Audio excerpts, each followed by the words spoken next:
kadang-kadang menarik ketika membahas persoalan-persoalan Palestina dan Israel yang tidak selesai-selesai ini. Tapi kadang pula kita ini muak membahas atau melihat kondisi kehancuran Palestina yang tiap hari semakin memperparah keadaan dan situasi di negara para mullah di negeri para nabi tersebut. Kenapa ini menjadi ada suatu ketertarikan dan ada suatu ketidaktertarikan?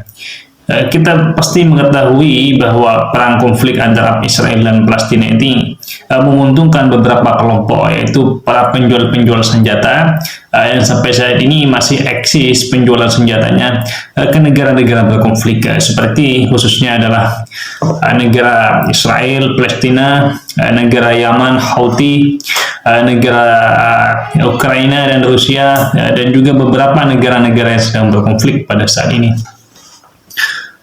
Saya kira satu-satunya negara yang mampu menyelesaikan persoalan konflik Israel-Palestina ini, kalau saya lihat adalah yaitu Nusantara ini adalah Indonesia. Karena kenapa? Indonesia sejak dulu menjadi suatu negara atau satu-satunya negara besar yang tidak ikut andil dan tidak suka ikut campur persoalan-persoalan konflik internasional. Nah, ini adalah suatu modal, saya kira, suatu modal yang bisa diterima oleh negara manapun ketika negara Indonesia ini yang dipimpin oleh Prabowo Subianto saat ini memang optimal, memang betul-betul optimal untuk melakukan kerja-kerja keras, kerja-kerja nyata untuk menyelesaikan persoalan konflik Palestina Israel ini.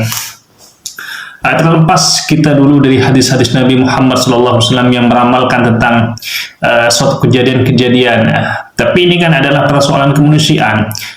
Agama itu kadang-kadang dikirim oleh Allah Subhanahu wa taala ke muka bumi ini kan hanyalah untuk kemanusiaan pertama kali, itu memanusiakan manusia.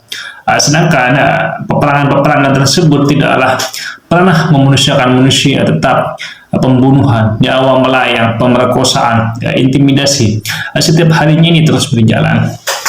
Nah, kalau saya melihat negara Turki ini gagal, walaupun Indonesia ini, orang-orang Indonesia ini selalu menjanjung-janjung Turki gagal menyelesaikan persoalan-persoalan konflik Palestina dan Israel, dan bahkan sampai saat ini diplomatik atau hubungan diplomatik antara Turki dalam dunia perdagangan dengan Israel ini masih aktif sampai saat ini.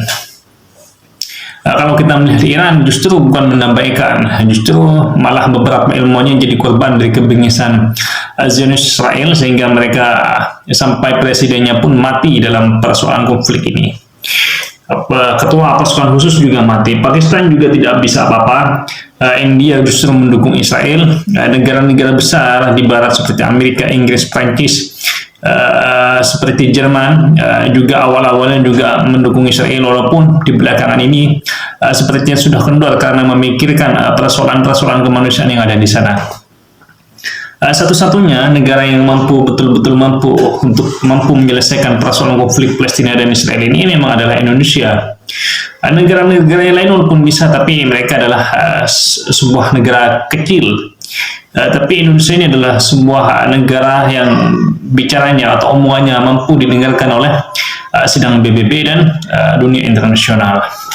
Sehingga apa?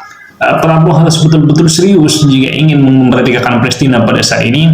Buatlah perbatasan-perbatasan seperti waktu di Lebanon dan Israel dulu, sehingga konflik tersebut tidak berlanjut-lanjut. Sehingga ketika dibuatlah perbatasan-perbatasan dan perjanjian-perjanjian yang telah ditandatangani, maka kedua belah pihak tersebut tidak boleh saling menyerang satu sama lain, sehingga ada sanksi khusus dari dunia internasional. Dan hal inilah yang tidak pernah dilakukan oleh negara-negara besar, sehingga banyak negara-negara sebelum-sebelumnya ada keterpihakan pada Israel dan ada keterpihakan pada Palestina. Keterpihakan inilah yang kadang-kadang mampu menjadi penyebab tidak selesainya persoalan ini semakin memanas sehingga banyak mengorbankan banyak nyawa. Wallahu a'lam.